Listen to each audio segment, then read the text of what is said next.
Hello and welcome to today's video. So today's video is a continuation of the previously uploaded video. In the last video I showed how to cut a 6 pieces blouse directly on a fabric. So today's video will be on how to sew the 6 pieces blouse. Please watch to the end of this video.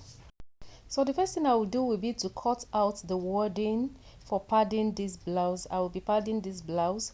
So I will place my wording and then place the center front to enable me cut out the wording, and the wording will start 1.5 inches below the neckline, so that when I'm turning with the lining it would not interfere with turning with the lining. And also the length of the wording from 1.5 inches below the neckline, it will stop at the under bust line.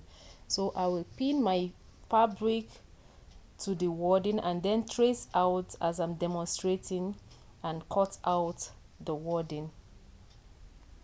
I have a detailed video on how you can pad your bustier blouses or tops. So in case you don't know or you don't understand what I'm doing here, I will drop the link to that video in the description box. I explained very well in that video.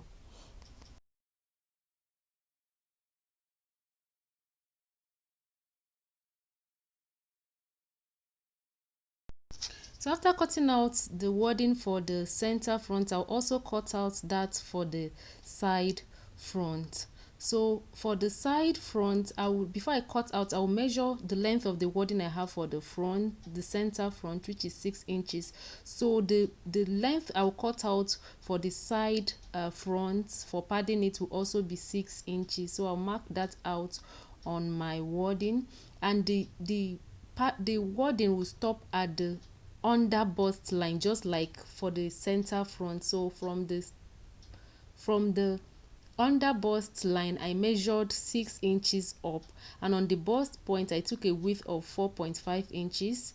So I would connect, I would draw out, I'll trace out what I have for my wording, and then I'll go ahead and cut it out.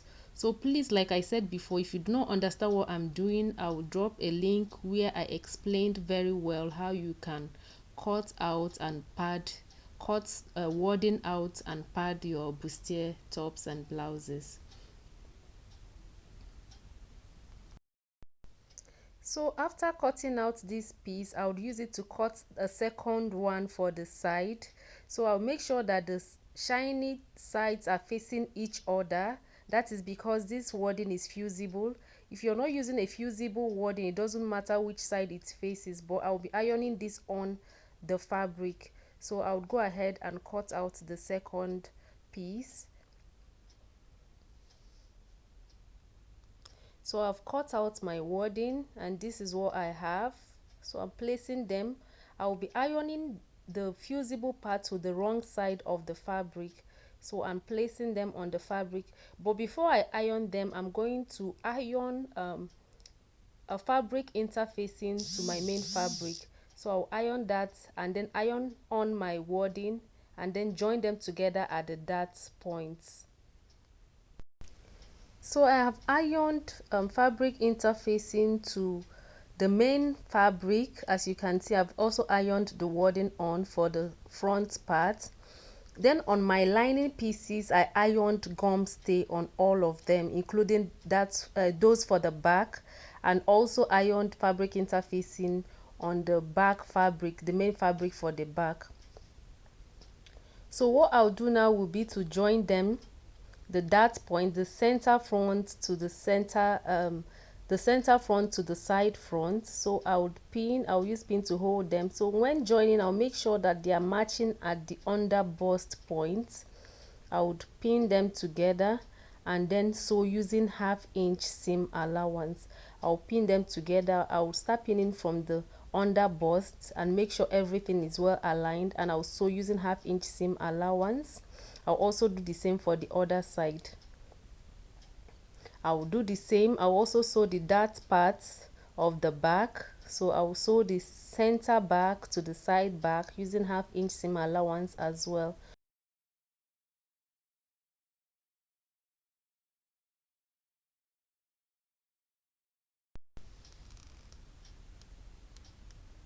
So I've joined them together. I've joined the front together.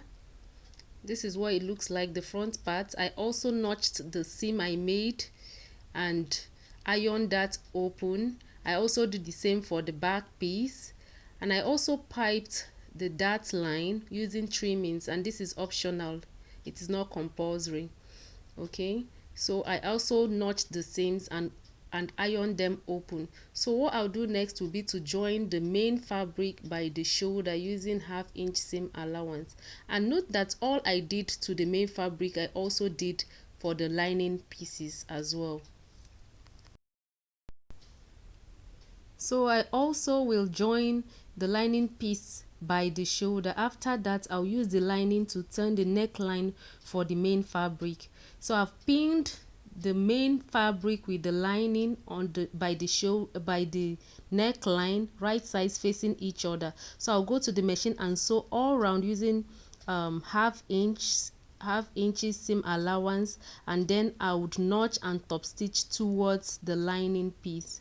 So I've done that. I've turned the neckline, I've also notched. So what I'll do next will be to join them by the sides. I will be joining the main fabric by the side separately and then the lining by the side separately.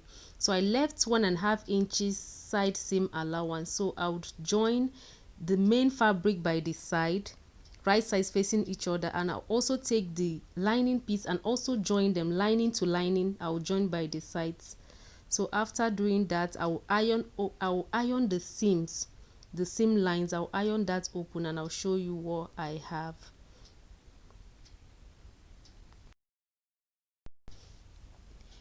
So I have sewn them together. This is what I have. I also ironed the seams open. Okay, see what the back looks like. All the seams are inside. So what I'll do now is to flip the lining so that the right side of the lining will face the right side of the main fabric, and then I'll use that to hem the lower part. I would pin and sew using 1/2 inch seam allowance. I'll also sew the zipper allowance side with 1/2 inch seam allowance to close that up. So after sewing, I would bring out what I have from the armhole side, which is still open. So I'll bring out. So when sewing, I'll make sure that all the seams on the fabric, on the main fabric, all the seam points are matching the seam points on the lining, so that everything would align and sit properly. So this is what I have. I've done all that and I've turned to the right side, and this is what it looks like. So the next thing I will do now will be to attach a zipper to this blouse. After that, I will attach a sleeve of my choice, any kind of sleeve I want to attach, and that will be all about how to make a 6 pieces blouse. So I have done all that. I've attached my sleeves, I've attached a zipper to the back where I left for the zipper to be attached. I've attached my zipper. Okay, so this is it on how to make a 6 pieces blouse. So all I'll do will be to iron properly so that everything would sit properly and look good. So thank you guys for watching. Please, if you have not subscribed to my channel, please subscribe now. Also click on the notification bell to be notified each time I upload a new video. Give this video a thumbs up and also share with your friends. Hope to see you in my next video. Bye.